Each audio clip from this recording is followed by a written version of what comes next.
successful has your organization been? This organization was founded in the mid-70s by disabled persons to ensure that the interests of poor people with disabilities were represented politically, especially those living in low-income housing. They have impacted locally by introducing the first disabled voter registration and education drive in Atlanta.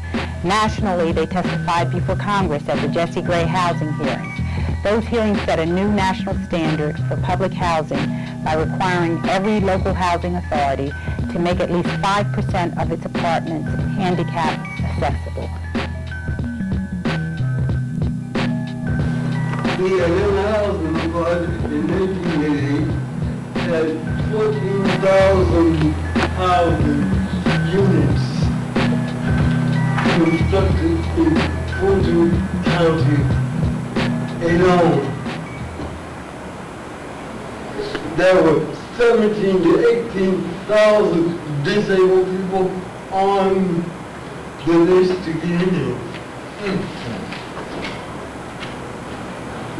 There were only 121 apartments constructed to accommodate the 18,000 to 19,000. And I'm paralyzed from my waist down as a result of a car accident in 1976.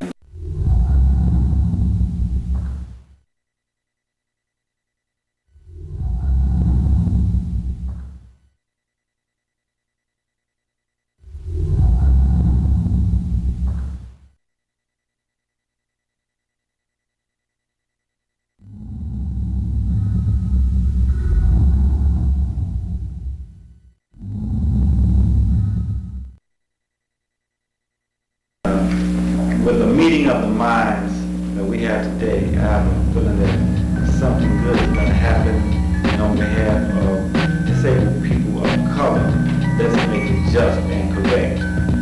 I used to be a client of vocational rehabilitation myself, and my experiences with vocational rehabilitation and my observations of other clients who happen to be people of color have led me to believe that no major problem that exists between clients and vocational rehabilitation can be eliminated until systematic discrimination is eliminated.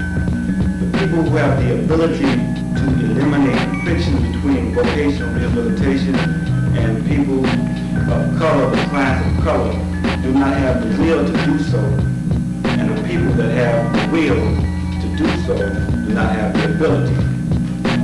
Regardless of all that has been said and done, the quality of the relationship between the clients of vocational rehabilitation and the clients who are people of color has led me to believe that up to this point, the relationship has been a total disaster. Training in college, in universities, white clients of vocational rehabilitation have received 73% of these services, while blacks only receive 26%. But if I could set that as a premise and then let anybody else share, but you know, say I can sit here and say that item in that report is correct or incorrect, and here's why. I can't do that. You know, I can't sit here and go down that list of items and say this is accurate or this is inaccurate. Because there are a lot of factors involved with wrong numbers, as you well know. What I would like for us to do is move into an agenda of your concerns, specifically if they're the person being individual cases being held. You know, those kinds of things we need to get to a specific issue with and what that would mean for us. And I welcome any one of my friends. Yes, Mr. Chairman. Ms. Johnson, with all due respect,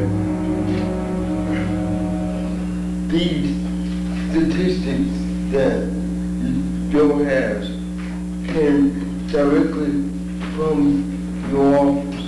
Yeah, I'm not. Okay, let me try to complete this thought. Though you personally have not had the position that you have had on the board, for much, but I understand that you have held a position Oh, yes. in the Department of VR for a number of years,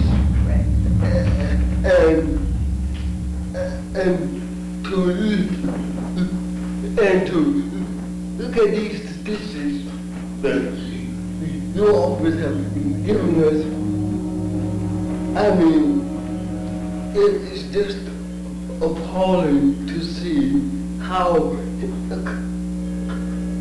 conscious individuals who are hired by the state to provide service to all individuals that have disabilities, black folk, Indians, Hispanics, they all have came up short in all areas. So for us to digest the small and limited time that you have held this position and take that as a